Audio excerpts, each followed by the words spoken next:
just to go back to the first part, because you mentioned in passing, but in your book it's you really dig into that. The ambivalence of the subjectivity that emerges and that is made manifest by the movements of the early 2000s. On the one hand, a sudden rise of collective actions, as you said, the movement of the unemployed and many others that will lead to the collapse of the regime, and sort of a big demand for radical change. But at the same time, already within that demand of radical change, you see the remnants or the internalization of a certain type of neoliberal subjectivity, a certain way of entrepreneurial aspiration from the very people who are protesting. So if you can just go back a little bit into the makeup of that kind of subjectivity, because that's the one, as you say, that will resist and subsist through the neo-developmentalist moment of the progressive government. Yes, for me it was very important this popular desire for progress, that it was not, I think, taken into account by leftist readings of the moment. And I think that this desire for prosperity is at the core of this neoliberal subjectivity. But at the same time, at least in Argentina, it's very much related with popular and social and collective capacities to organize social movements. So it is not completely detached, it is not completely individualized, this aspiration of progress. And I think that is a very baroque and modern combination between this aspiration that is not completely individual, and at the same time, it is, a force very much connected with the idea of freedom, calculation, and also the idea that you are being part of movements that will be also a way to connect with your individual desire of progress. So I think that the combination between this entrepreneurial impetus with social conditions of popular organization, and at the same time very much the capacity to confront neoliberal imaginaries, and at the same time how those subjects are appropriating the neoliberal imaginary, but reoriented in other spaces and with other experiences, for example, of migration, for example, of unionized experience of informalized economies. So for me, it's a mixture that is beyond the radar of the leftist readings at that moment, and also a way to understand how financialization of those entrepreneur subjectivities is very much linked to the idea that then a government like Milei administration will capitalize and will take advantage in terms of, the radicalization of that idea of entrepreneur. So for me, the most interesting thing is the tensions of this kind of subjectivity that is not the same idea of neoliberal subjectivity in the First War, when you have, a lot of social conditions for your reproduction very much guaranteed. I was interested in think about this entrepreneurial impulse in conditions of dispossession, but also in conditions where you have to negotiate with the state for social subsidies, for different conditions in your everyday life. And at the same time, you have an experience of self-management, very important in the political subjectivation. So this, in the midst this terrain of conflictuality, but also this baroque way to combine different strategies and different ideas of freedom and calculation, for me, was part of the core of the argument.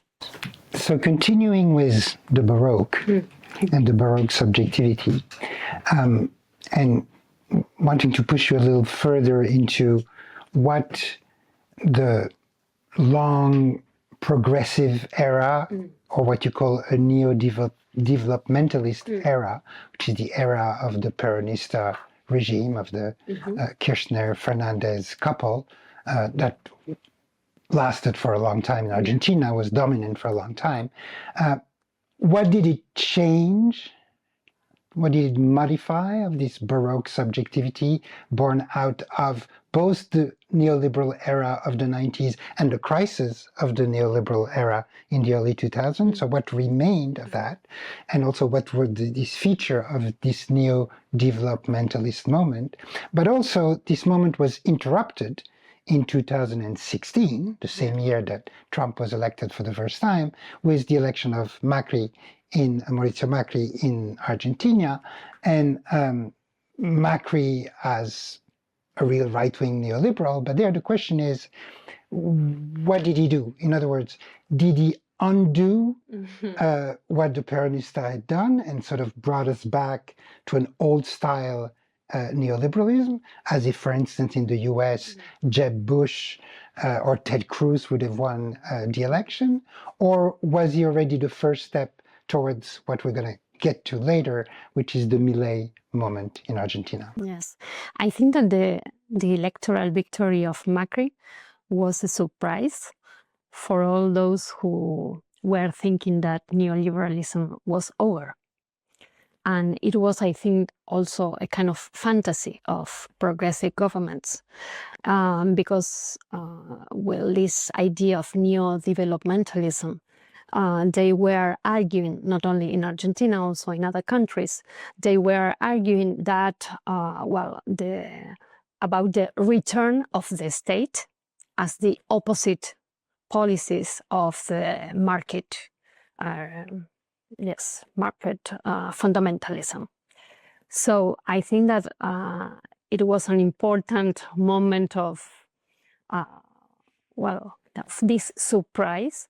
But also I think that, as you were saying in your last word, I think it was the first moment of appearance of this entrepreneurship subjectivity, detached from the speech of social rights, also detached from the idea of social inclusion as the equivalent of anti-neoliberal subjects. And I remember a very famous politician in our region. He argued in that moment, after an electoral defeat, we, talking about the progressive governments, produced the subject of our defeat. So they were saying that the people that they recognize through social subsidies, that they recognize through social rights, were now, a sort of unknown political subjects, that they are not involved in the political and cultural discourse of the progressive electoral options.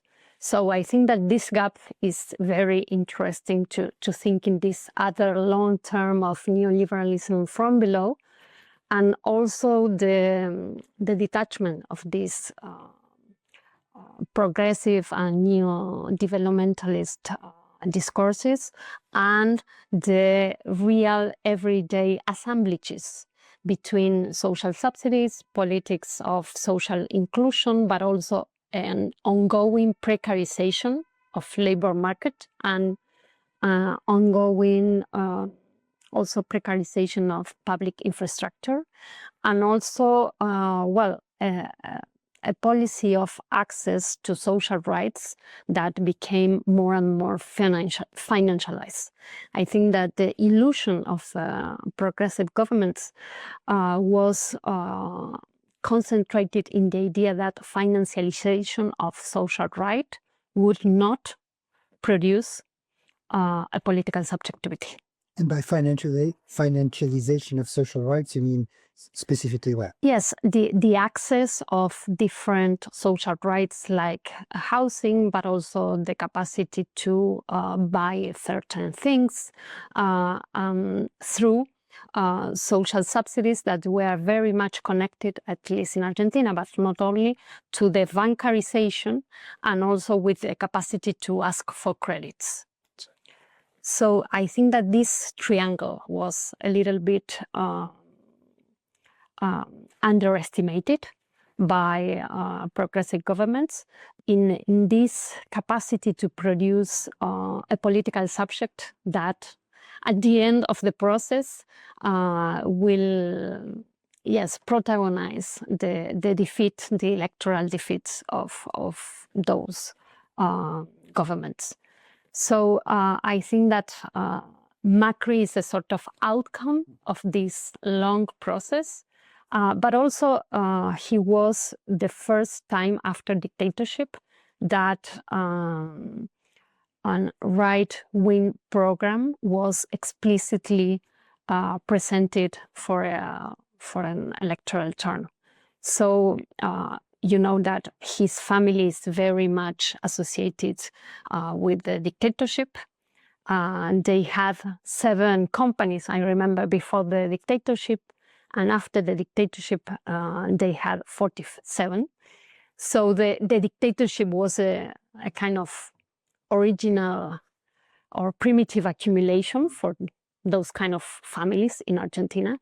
And also the connection between dictatorship and Macri's government was very, very clear. So it was also a shock, I think, against those politics of memory, political memory, that were very important during Kirchner and Fernández de Kirchner's government. Very important also in this political atmosphere of recognition of struggles from the 70s, but also kind of institutionalization of memory politics. So I think that Macri was the first shock, I think, or the first public encounter with this political subjectivity formed in these neoliberal and baroque economies that sustain everyday life for the majorities.